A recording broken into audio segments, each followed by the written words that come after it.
Hello, everybody out there today. Thank you for joining us for another episode of the Film Fetishes podcast. Unfortunately, we have lost one of our members. It's a very tragic accident.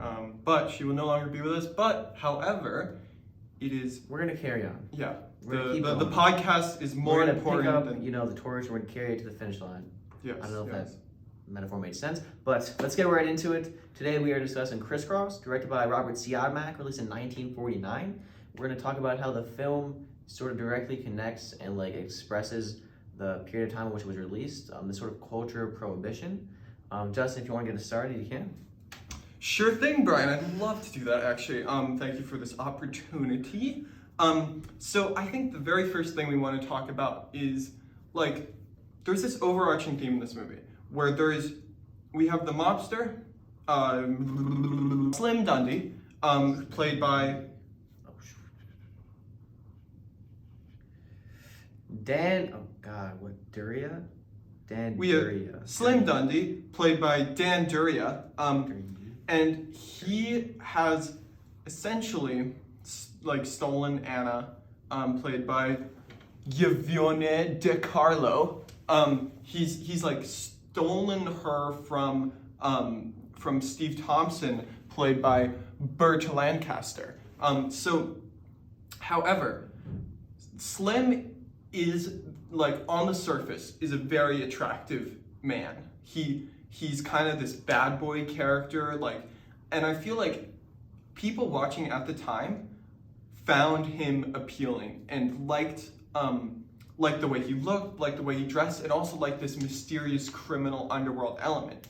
But when you actually get into a relationship with this type of person, it winds up turning very ugly very quickly.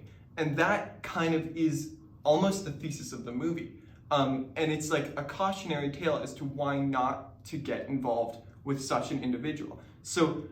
But first, before we do that, I just want to ask you, how do you think that sort of directly relates to this culture of prohibition? Yeah. All right. So I'm getting there. So he is kind of the anti-prohibition character. He drinks, he does crimes, and he beats his wife. He is completely against the cultural what is good, cultural morality in a sense. Yeah, if you look at the culture of prohibition, this whole concept is sort of about you're not focusing on yourself and your own personality, you do whatever good, but the greater good. But whatever he does is not good for the greater good. He's directly stealing. Yeah, he's making him. He looks good. Mm-hmm. He is exactly. He's focused on himself, and he's also kind of this very sexual creature in a sense, and you see that in the scene where at the jazz club or the bar or whatever that is. The first scene comes back to this club. It's been years. He used to be there all the time. Exactly. It's his first time back. Yeah, and then Anna is dancing with some guy. I can't remember who it is specifically, but I don't think he's very important for the plot. But basically, we have this scene that looks almost exactly like that one drumming scene that we saw in class. That was this very erotic, strange, long example of jouissance. Yeah, it's sort of this chaotic energy that's sustained. And it's sustained, and it's it's a sustained high. It cuts back between Steve Thompson, Anna dancing. Exactly, and then, exactly. We see the flute player. Yeah, exactly. And it's all sort of perverse in nature. He's just kind of watching her. He's watching her for an uncomfortably long time. Yeah. Uncomfortably, and that's part of kind of what is so interesting and bizarre about this scene because normally when you have a male character watching a woman, he watches for a little bit, but he watches for the entire song. He sits there and we have this weird kind of reverse shot, or it's not actually reverse shot, but it's we have it panning from the flute player to her. And I don't think the it's flute player that strange to say that the dance scenes of this can be very sort of representative of sort of sexual acts. Like, I mean, that's what dance is. It's to give us like a bodily expression. But the flute Yeah. doesn't lose any of its energy, Exactly. and that's what. And it is sort of like this Yeah. jouissance in the sense of like this sustained just energy and like this. It's sort of a moment for the moment. Exactly. And like when I see this whole like sort of sequence, then I think we think of that club. Like to me, that sort of represents the opposite of like the prohibition that they're sort of looking Yes. for. Because everyone's there for this kind of like just personal enjoyment, you know? Yeah. And the club itself, like, you know, it's kind of this it has the sense of this underground, like, what were those bars called during the actual prohibition that were like, Fuck. I don't know, like moonshine bars or something. I don't know, but it's like at the tip of my tongue as well. Oh. Maybe know it'll what come you're to us. talking Maybe. about. Damn. I don't know. Underground bars. Speakeasies. Okay. Speak easy. So it has the sense of a speakeasy in Prohibition with all these people that kind of are mutually there and they know that they're not kind of supposed to be there. Yeah, they don't want it's even sort of anyone to referenced know. by like the film itself, like where we see like the bartender be like, "Are you I don't know, I can't remember the term he says exactly, but are you sort of like a detective looking to see if you like serve alcohol or something?" Mm-hmm, yeah.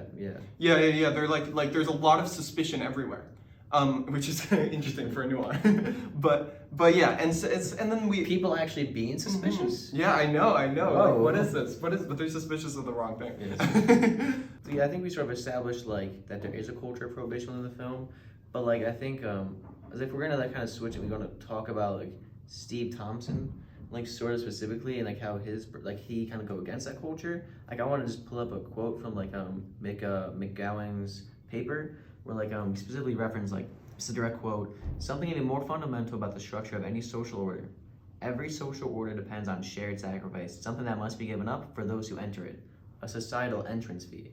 And I don't think Steve Thompson sort of conforms to that belief, because like he does that, like, he disregards that in every way. Like by pursuing Anna, he's not like focusing on what's good for the greater good or what's good for society. Like he's not sacrificing. He's pursuing his own needs. Yeah.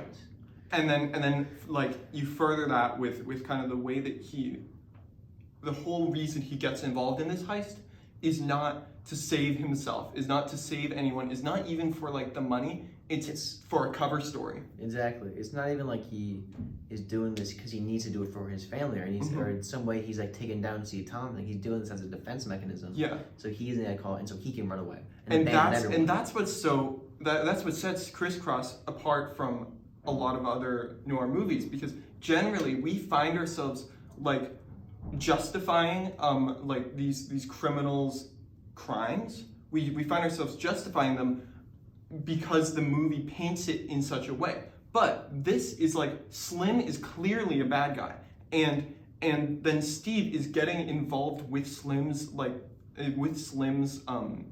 organization, with Slim's whole setup in order to have this woman. So he's selfishly acting, and he's acting kind of for self-preservation because he's worried Slim is going to kill him if Slim finds out. Well, he knows Slim is going to kill him because Slim is. But yeah, we don't have excuses made for Steve. I mean, it's sort of like an essential, like he kind of personifies what it is kind of comes with noir, and specifically culture prohibition, and like it's like sex and death. Like we know it's a main kind of point of it, and like he is sort of like pursuing a sort of sexual endeavor, all kind of wrapped up in death. Yeah, and then the film makes us believe it because the film makes Anna portrayed as this really sympathetic victim. So Slim and Anna are obviously like they're like the opposites of one another. Anna's very innocent.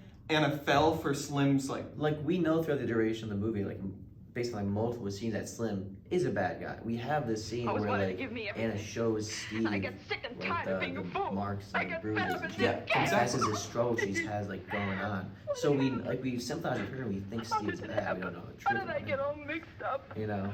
Yeah. And then so there's no argument that Slim is bad, but that's the whole point. That's the whole thesis of the movie essentially, is that people like Slim, people who are involved in and this ties back to Prohibition. Like people who are involved in the activities that Slim is are bad and should not be gotten involved with. And if you do, it ends horribly for not just you, but everyone around you. And that's why we have this end. That's why we Before have you this get to tragic that, I end. think I see what you're saying, but the way I look at it, the film isn't just sort of criticizing characters like Slim. It's sort of it's criticizing characters like Anna and Steve because of their That's true. their selfish pursuit, which I think is directly related to culture of prohibition because they are out in it for their own endeavors. Even when Steve is told by his family, Yes. there's I think we bring up there's a scene where he talks to his mother. He talks to his mother, and his mother is warning him. His mother, obviously is his parents or this parental influence. She is someone that I think does conform to this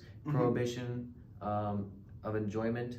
But and she's sort of expressing this to Steve, this is a bad move. She's a bad person, and if you're doing this, sort of going against your family. Yeah, but then at the same time, while we're watching the movie, in that moment, we have this sense that the mom is wrong. Yeah, yeah, But what's so get her. But what's so chilling about it is that she actually is right because Steve ends up dead, and that's kind of the most important thing of all of this is that yes.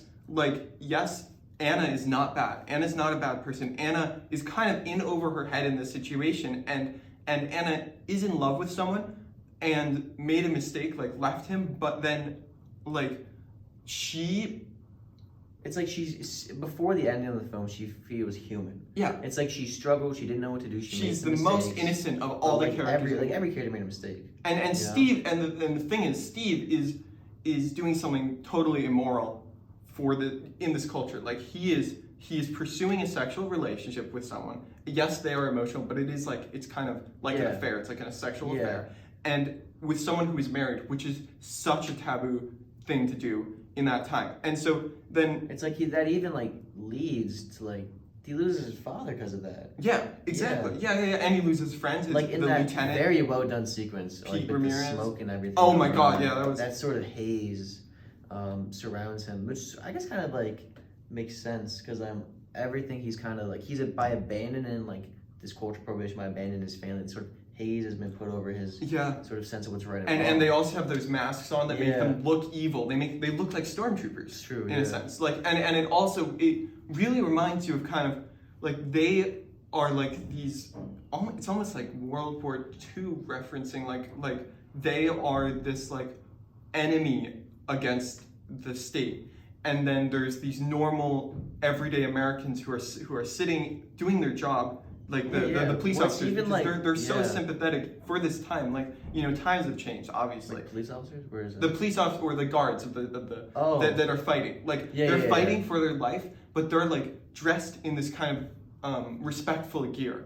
They're dressed like an officer. They're coughing. They're in pain, and then you have these stoic, stone cold, masked figures that emerge from the smoke and look like these weird, special operations. Yeah, and you see, Steve is still wearing the uniform of and exactly of. What is it of the guard, right? The guards are sort of well, they look like drivers, police, and they're they're essentially police officers, aren't they? They work for the bank, I'm assuming. Yeah, they're private. They're basically private security, but private security. They're supposed to be depicted as drive money around. Yeah, and they protect. He's still wearing that, but it's sort of ironic he's wearing this. He completely betrayed those people. Yeah, exactly. Yeah. And so that's what's interesting. So Hugh mentioned. Oh yeah, we can't say that. But what is compelling? What is compelling? Hugh mentioned that the rating system was very strict in these times on these movies, and the way that they justified. I've been trying to stop saying because I say so much and I hear it and I hate it. But anyway, the way that they justify showing brutal violence, like the do it in the belly, we're gonna do it in the belly. Yeah, like that, and the woman being pushed down the stairs. The way that they justify that was the criminal getting their just desserts. I think it's desserts. It's weird, but but anyway, that's how they justify it in the film. To make sure it's still recording. What is strange in this movie is that they don't essentially, not on screen. Slim gets arrested, we think, but we don't see it. And the thing that we're left with is our two favorite characters shot dead in this Romeo and Juliet type pose. If you want to talk about the ending, which I think that ending definitely cements the film as one that is completely like aligned with this culture. Of Exactly. prohibition. Yeah. Because Yeah. if you look at this ending shots, I think it's probably one of the most powerful scenes of the entire film. It's like we see, so we start off like after Slim directly sort of shoots his gun. We're assuming the characters are dead, but we don't know. We can't see it yet.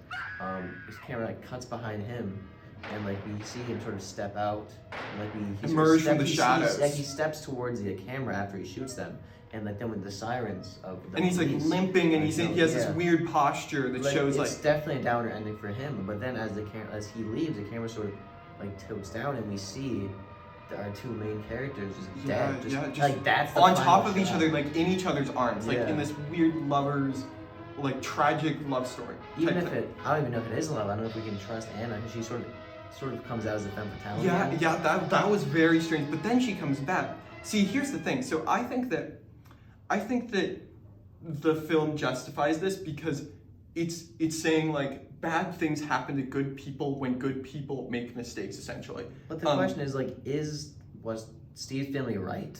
Like, I think that's because I think Steve is painted as a normal good person, but then he gets wrapped up in this business, and Steve's family right to say that Anna is bad for you? Because it's kind of proven right in the film. Even that final shot, the film form itself sort of proving it. Yeah, that's what I would say. I'd say the family's right, but the thing is, when we're watching the movie, the movie is shot from Steve's perspective. So Steve obviously doesn't think that his family's right, and so that's kind of how the film is presented to us. So like it's presented with this kind of because you know how every story has two sides to it. Like every like the parents, if we shot this from the parents' perspective, we would see why they think that their son shouldn't be involved with this woman, which makes sense.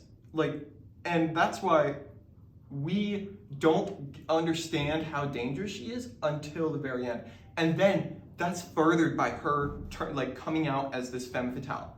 And I know that she's killed immediately after, so we don't really have a chance to dwell on that. And her being killed is so much more. I'm not going to say impactful. More, it's just such a bigger event than being the femme fatale that we forget about it. We gloss over it. But the family was totally right. I did. I was like hyper focused on that ending shot because it was moving. It was sad. There was sort of like before Slim Dundee actually shoots them, like we see Anna come back after like she sees that Slim's out there. She like falls into Steve's arm and she's crying and she's like she's sort of like she's crying like help Steve, help, all that kind of stuff. We look at the camera, like you see Steve's face in it and he's sort of like he's just at a loss for words. Like he's just heartbroken because I think you can see like on his face and his expression like he knows that she doesn't love him. Yeah. And, like he's here's the thing. Lost. I don't really know if she actually doesn't love him. I think she was backed into a corner. I think she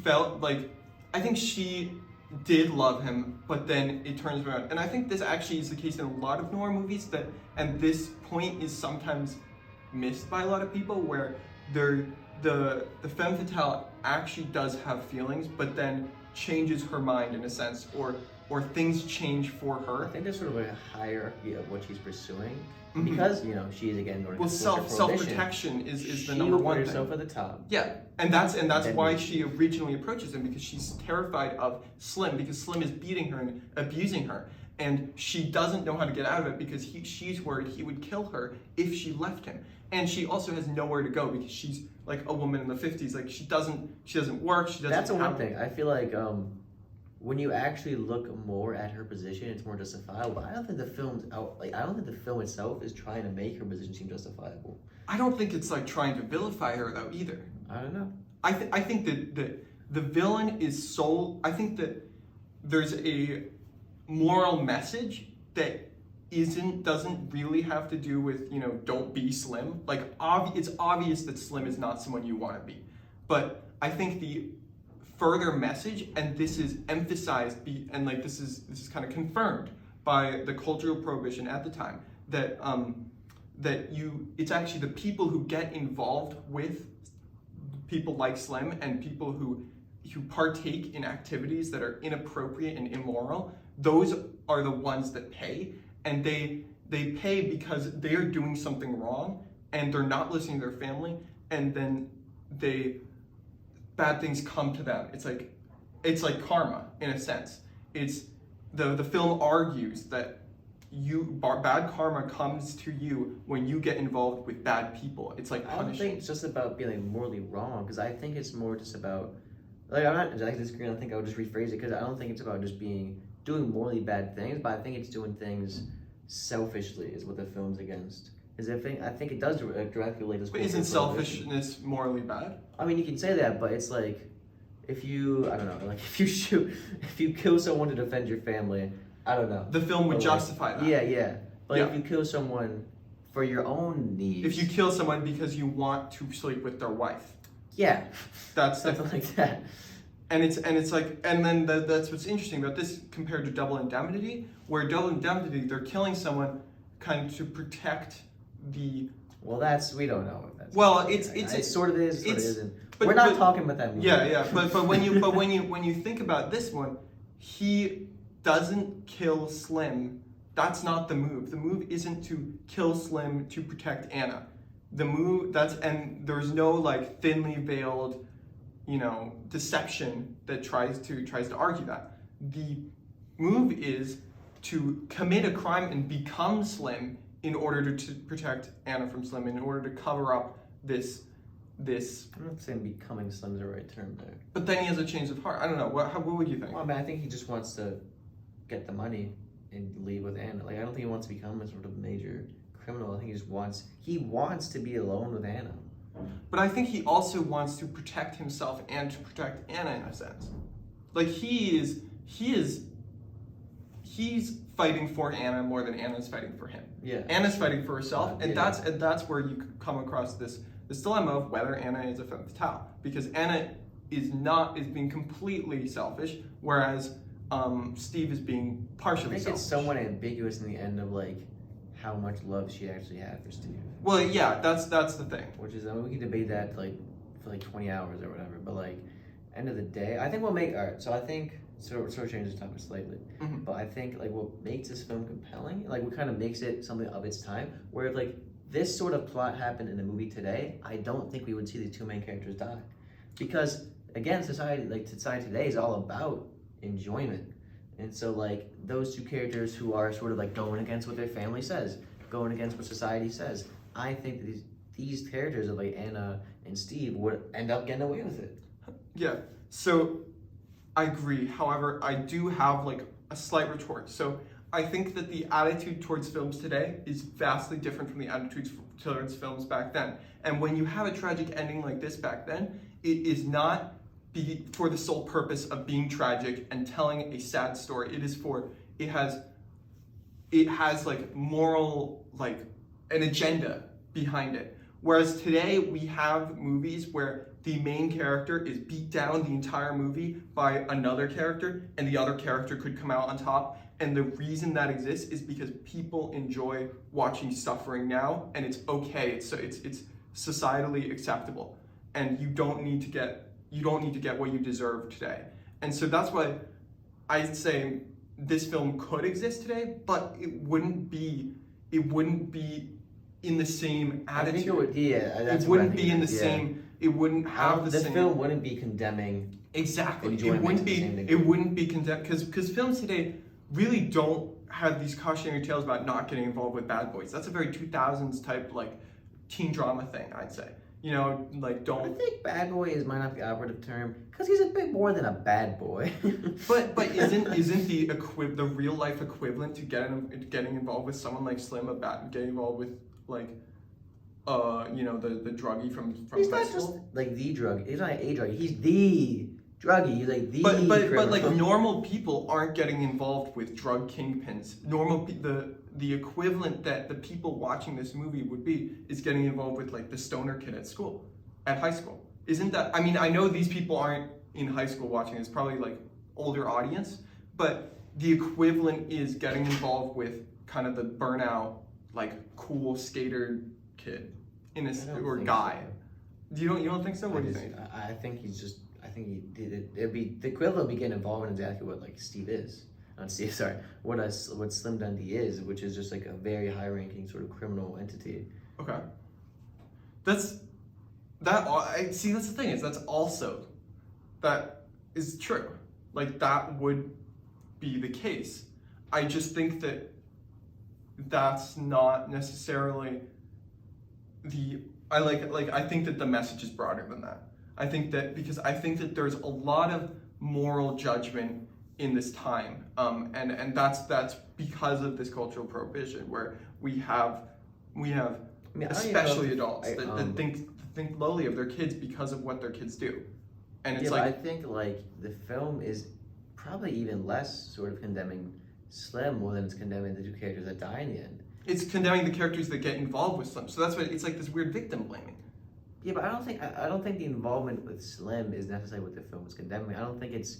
But if either of them hadn't ever gotten involved with Slim, Anna wouldn't have been abused and then died, and Steve wouldn't have broken all of his bones in his body and then died. I think like Slim is like a means to an end to like sort of demonstrate the sort of like the culture of prohibition idea, like pursuing your own self-love will lead to your demise and isn't good. But then at the same time, it's not self-aware of like the culture at the time. So it has this. Well, I think it wouldn't matter if you stress to say like that society back then was very focused on people.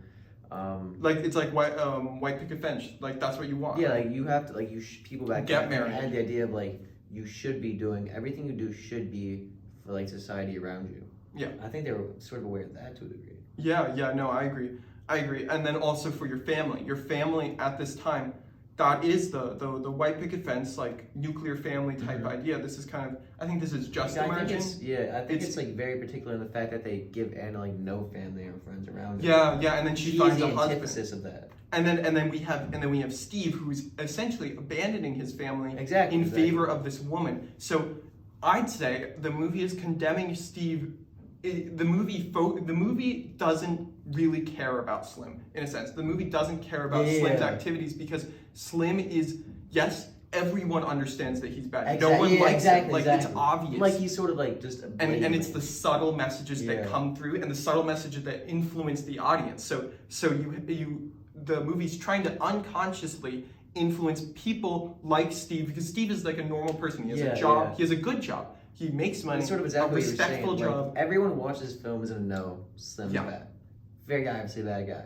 But like by the ending of the film, it's sort of condemning the actions of Anna and Steve. So now people are learning, like you're saying, sort of maybe on some conscious level, that like pursuing actions like them is not what they should be doing. It's how good people get in bad situations, and it's trying to teach the people who are watching it that if you stick to the straight and narrow path and stay like culture, exactly. If you avoid these bars, if you avoid sleeping with married people, if you avoid sleeping around in general, if you make that sort of societal sacrifice, you will be happy. You will have money. You will have a family. Everything will turn out. And then if you don't, it's like, I mean, this is what film does. It like takes a message, a subtle message, and it amplifies it. So they die instead of just their life kind of being like uprooted. You know, if this was applied to real life, I'd say it's trying to encourage people to not get their lives uprooted. No one is like scared they're gonna die when they're getting involved with someone. But I think this is trying to make you think twice about being the other man or cheating on your husband, even if the woman tells you, because here's the thing, she turns on him at the end, and so it's almost suggesting that Steve fell for her trap of her telling him about the abuse that Slim was giving her, and then she turns around and tries to run away with the money, but then comes back to him at the end once she realizes that she needs it. Trouble. She needs herself. Yeah, and so Steve is ultimately supposed to embody the everyday character, and that's what you kind of need, an everyday character in a movie that has a message for everyday characters, that people can put their feet in their shoes and see how someone like themselves could get involved in such a fucked up situation. But yeah, is there anything else we want to talk about? I don't know. I think that's pretty much covered everything we really want to focus on today. So thank you all for joining us today for this sort of two-person podcast. A going on duet here. in a sense. Me and Bryan here. I thought, so before we outro, I just want to like gush a little bit about the movie itself. I thought that action scene was one of the best action scenes I've seen in, a like 1950 and backwards movie I've ever seen. That was so incredible. I would just be so curious to see what like directors of the time could like do with like Yeah. technology of today. Like, And what I would- watched excited. I watched Siodmak. I watched him for my essay. I watched 2 of his movies. I watched them over and over and over again. And, like, got so sick of them by the end of it. But I really now, after watching this movie once and enjoying it, I did enjoy the other ones, by the way, just for the record here. I hate them all. Double Indemnity's crap. I'm sorry. No, I disagree. No. Yeah, but he's such a brilliant director. Like every scene is so gorgeously shot and put together. I did not realize that because after watching movies over and over again, you kind of start to nitpick them. So that's what I started to do when I was watching The Suspect and The Killers. I started nitpicking and started kind of being like, oh, but why do you do this? Why do you do this? What's this shot? What's the but when I watched the both of those the first time, I was just blown away by it. And then when I watched this one the first time, absolutely astounded, especially like in the theater. That is just something else. But yeah. But anyway, yeah, thank you so much for watching. Thank you for joining us today. We will see you next We'll see week. you next week after we watch another movie. Yes, Have sir. a fantastic day. Fantastic. Yeah, goodbye.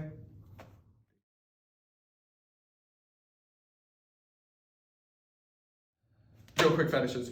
What about the mom? That mom kissing, that was kind of weird, kind of Freudian, kind of, what's his name? McGowan sort of like talks about his paper.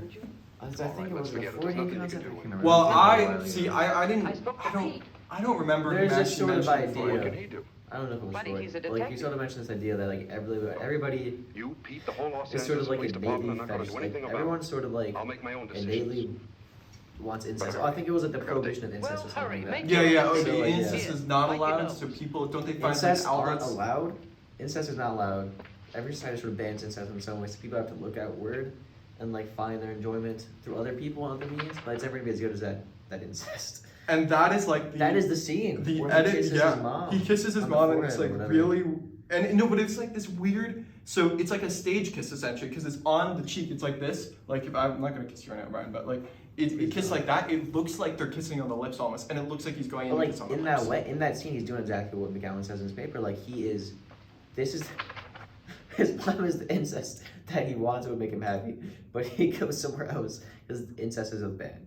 I don't know. Yeah, and then It's not there's even also fetish, it's really. also so like I don't I see maybe I missed this in the paper while I was reading it, but so Oedipus complex is the hypothesis that all kids are innately sexually drawn to the person of their opposite The parent of the the opposite parent gender. of the opposite gender, but specifically men are sexually attracted to their women and to women mom? to their moms. Fuck me. Oh. I'm just like all of it, and like I don't have it in front of me or anything. Like this is just me reciting what I learned in high school. But like that idea then translates to the future where it's like people with Oedipus complexes are drawn to people who look like their mom. So they're attracted to people who look like their mom and behave It was like like a different sort of like Freudian idea where like everybody's attracted to somebody that in some way resembles their parent. Well, that's this. That's an Oedipus complex, but it's more. It's just more broad. Okay. Yeah, Like this is kind of his hypothesis. Is it weird Now to say I'm attracted to your mother? Is that allowed? that isn't allowed, but for other reasons. All right. Well, anyway, Okay. Well, wait. any sort great of great specific- talk. wait, That's any the sort of fetish. specific- He has an Oedipus Come on. complex. Oh shoot! You're right. Yeah. That was my whole drawn out conclusion. And maybe he like wants to be. He thinks he wants to be with Anna, but in Oh, he also reality- is cuckolding. He's a cuck. So he True, watches yeah. Anna have this weird Or is juice or is Slim Dundee sort of a cuck? No, he's because the one watching it. Really. well, he watches it and then he wants to like take revenge. So that's some other weird. But he like, doesn't. Yeah. He kind of doesn't yet. Actually. Well, he definitely. What? Yeah. What are you talking about? He does, yeah. But I'm thinking, what if sort of like Slim? But he doesn't. I don't think Slim enjoys No, not beating Slim. his Not wife, but Slim. he's like Jesus Christ. not a masochist. What if like sadist. fuck? Is it Steve? Steve What are you looking at? Thompson. I have all the list right here. Steve Thompson, I think, what if he sort of like doesn't have a double indemnity where he sort of wants to be with this woman? Oh, he but probably also gets off in the crime get because off on like it's like the this adrenaline. sustained not being with her. I don't know. It's pretty much ripping off. It's like the chase. But yeah, anyway. Okay. So yeah, we have Oedipus complex belonging to Steve. We have possible sadism belonging to Slim.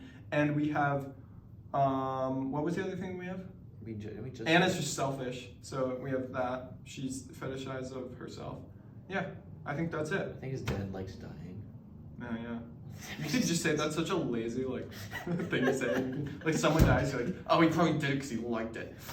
But yeah. Okay, Anyway, alright, thank that's you. all we got